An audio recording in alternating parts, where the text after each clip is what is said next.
Hi, my name is Terrian Mobley, and today I'll be speaking to you about what is known as employee agreements, also known as employee contracts.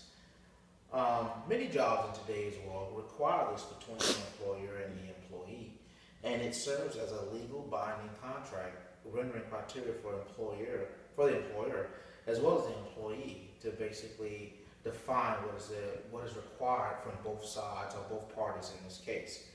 There are numerous sections of the makeup of an employee contract, and today I will share some information pertaining to the most utilized sections of the agreement.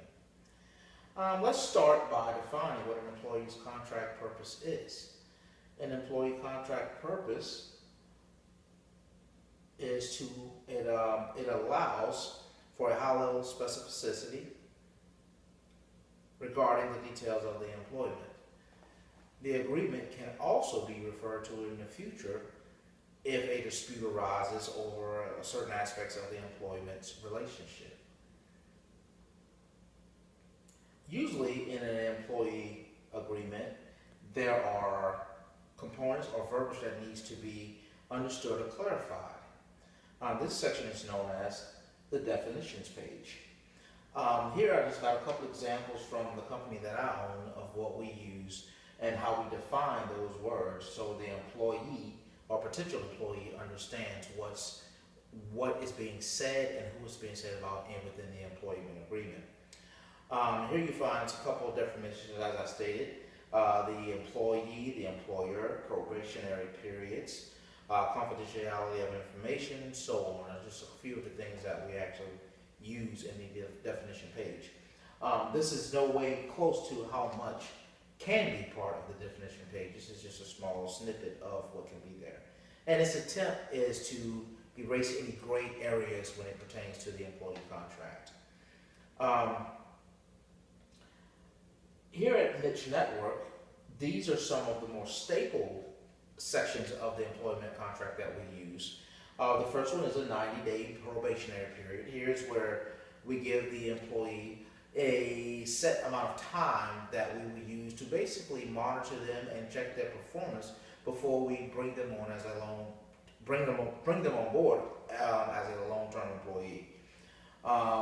We also give an employee a yearly performance review, which comes with monetary money for meeting certain goals, and basically that is attached to their performance when it comes to doing their job duties.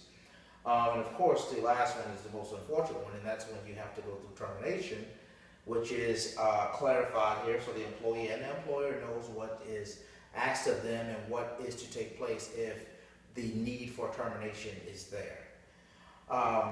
Now, in this example, I'm going to use my company, Niche Network, for some of the things that we look for here with when it comes to employee-employee relationships. We are more of a technical company, so these things really are near and dear to our hearts when it comes to protecting our information. Confidentiality is one of the big ones, and that's any information of any kind, nature, or description concerning any matters affecting or relating employee service within its networks. This includes the business or operations, products, drawings, plans, processes, and other data pertaining to our company.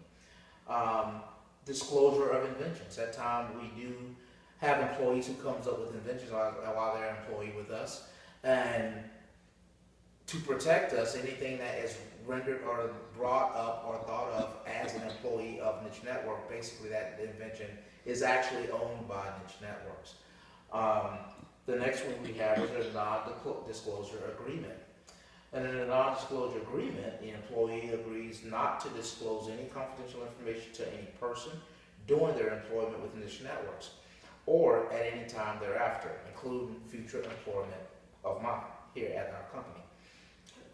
Non-solicitation or non-compete of clients. This one is really important to us because here we ask the employees through the agreement for a period of 12 months from the date of termination, they will not directly or indirectly solicit competitive business from any client or customer in our organization. That is actually explained in this slide here.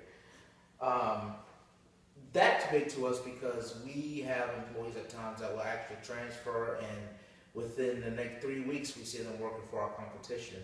And that's when they actually can transfer our information that we've brought up to other companies for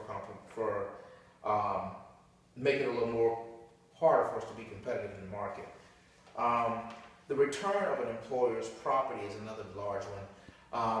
When you're an employee with us, we spend a lot of money, a lot of the company's money, buying the correct and necessary equipment for you to perform your job duties, or for the employee to perform their job duties.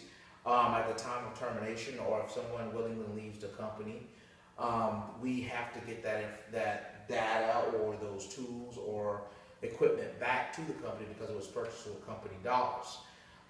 This agreement helps to clarify that, because you can hold last checks and things of that nature, but sometimes that doesn't cover the cost, and you just don't want to get inside something like that because that can become very messy.